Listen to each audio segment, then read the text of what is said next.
샬롬, 반갑습니다. 요한복음 9장 1절과 2절 말씀입니다. 예수께서 길을 가실 때 날 때부터 맹인된 사람을 보신지라. 제자들이 물어 이르되 라삐어, 이 사람이 맹인으로 난 것이 누구의 죄로 인함이니까? 자기니까 그의 부모니까? 예수님과 함께 길을 가던 제자들이 한 소경을 보고는 예수님께 물은 거예요. 이 사람이 소경된 까닭이 자기 때문인가? 아니면은 그의 조상의 죄 때문이냐 하는 거예요. 근데 제자들이 이런 질문을 한 이유는요, 그 당시 사람이 당하는 불행이나 고통이 전부 죄값이라고 생각하는 유대인의 고정관념 때문에 그런 거죠. 사회 분위기가 이랬기 때문에 병이 난 사람은 병으로 고생하는 것은 물론이고 사회적으로도 죄인 취급을 당하는 이중 고통을 겪었던 겁니다. 그런데 예수님의 제자들도 비슷한 생각을 했던 거죠.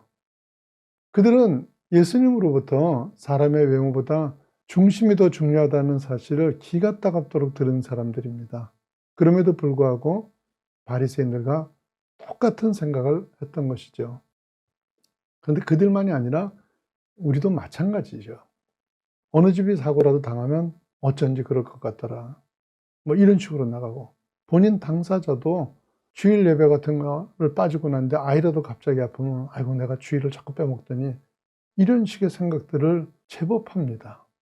그런데 여러분요, 세상에 당신 예배 빼먹는데 하나님이 왜 죄 없는 아이를 아프게 하시겠어요? 예수 믿는 사람의 바탕에 이런 생각들이 깔려 있기 때문에 예수 잘 믿으면 잘 돼야 한다는 고정관념에 사로잡히게 돼요. 그래서 고난이 닥치면 고난 자체도 고통스럽지만 창피하기도 한 거예요. 그런데 그러면서도요, 주일 성수도 제대로 안 하는 저 엉터리 같은 박 집사가, 최 집사가 더 좋은 차 타고 더 좋은 집 가진 걸 보게 되면 신앙적인 혼란이 생겨버리고 마는 거예요. 저 친구는 일주일에 한 번 교회에 나오고 나는 한 주간 모든 예배를 참석하고 기도도 열심히 하는데 하나님 왜 이러시나 하는 생각이 들면서 신앙의 혼란을 겪어요. 그런데 여러분 생각해 보시죠. 돈이 많으면 무조건 복이 됩니까? 또 가난한 것은 죄의 결과고 제대로 못 믿어서 그렇습니까? 만약에 그렇다면요, 부모 덕에 돈을 펑펑 쓰면서 오렌지족 생활을 하는 그런 젊은이는 축복의 결과고, 밤새 알바하면서 공부하는 고학생은 죄의 결과가 되는 거잖아요. 당연히 아니죠. 우리가 고난을 겪을 때 그 고난의 이유는 너무나 다양한 모습일 수가 있습니다. 예를 들어 요새같이 추운 겨울날 반팔과 반바지를 입고 돌아다녀 보세요. 오돌오돌 떨다가 감기 걸려서 죽도록 고생할 수 있죠. 이건 추우면 감기 걸린다는 당연한 자연 섭리를 지키지 않아서 오는 경우지 감기 귀신이 아니죠. 감기 귀신 물러가라 그런다고 되는 게 아닙니다. 또 두 번째는 오늘 본문에 나오는 맹인의 경우처럼 요한복음 9장 3절 말씀입니다. 예수께서 대답하시되 이 사람이나 그 부모의 죄로 인한 것이 아니라 그에게서 하나님이 하시는 일을 나타내고자 하심이라. 이래가지고 하나님이 하시는 일을 나타내기 위한 고난도 있는 거예요.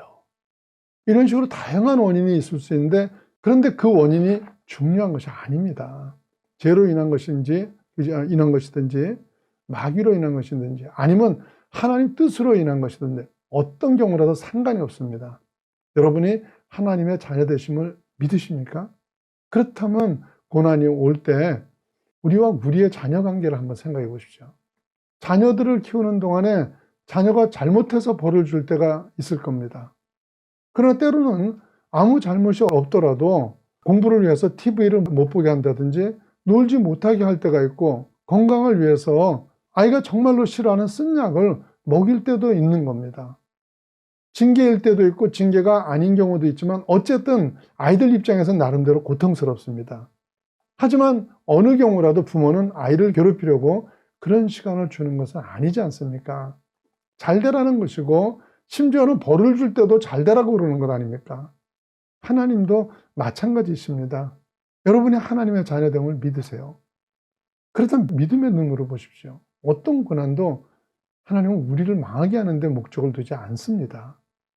하나님의 끝은 언제나 선한 것이라는 믿음으로 바라보는 것이 고난을 대하는 올바른 태도인 것입니다.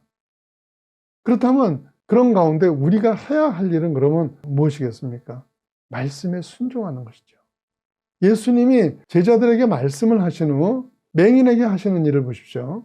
요한복음 9장 6절 말씀입니다. 이 말씀을 하시고 땅에 침을 뱉어 진흙을 이겨 그의 눈에 바르시고. 옛날에 애들이 배 아플 때 손바닥에 침 묻혀서 배에 문지는 것처럼 침을 뱉어 진흙을 이겨서 맹인의 눈에 바르셨는데요. 눈먼 자의 눈에 진흙을 발라놨으니 더 안 보이겠죠. 그리고는 하시는 말씀이 9장 7절 말씀입니다. 이르시되 실로암 못에 가서 씻으라 하시니 실로암은 번역하면 보냄을 받았다는 뜻이라 이에 가서 씻고 밝은 눈으로 왔더라. 자, 맹인을 보고 실로암 가서 눈을 씻으라는 거예요. 어려운 일을 시키시는 거죠. 그 자리에서 고칠 수도 있으실 텐데 굳이 그렇게 어려운 일을 시키셨어요. 근데 이 말씀에 순종하고 나니까 고침을 받습니다. 병을 알았어도요, 고치는 길을 알았어도 만약에 나만이 순종하지 않았으면 어떻게 됐겠습니까? 여전히 죽을 수밖에 없는 문둥병을 안고 돌아갔을 겁니다. 예수님을 수십 년 동안 믿어도 순종의 행동이 없는 사람은 아무 일도 일어나지 않습니다. 여러분이 고난 가운데 있습니까? 혹은 병 가운데 있습니까? 문제를 내놓고 주님의 처방전을 받으십시오. 어떤 문제가 됐든 예수님께 내놓는 순간 하나님의 일이 되어버린다고 제가 자꾸 말씀드리죠. 인정하고 내미는 그 순간 모든 묶임으로부터 자유하게 됩니다. 어떤 병도 고난도 일단 예수님에게 드러내면 더 이상 그것은 내 운명이 아닙니다.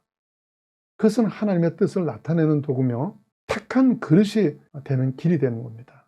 사랑하는 여러분, 주님 앞에 내놓고 또 주님의 처방 앞에 순종하심으로 치료되고 회복되는 복을 얻으시길 예수님 이름으로 축원합니다.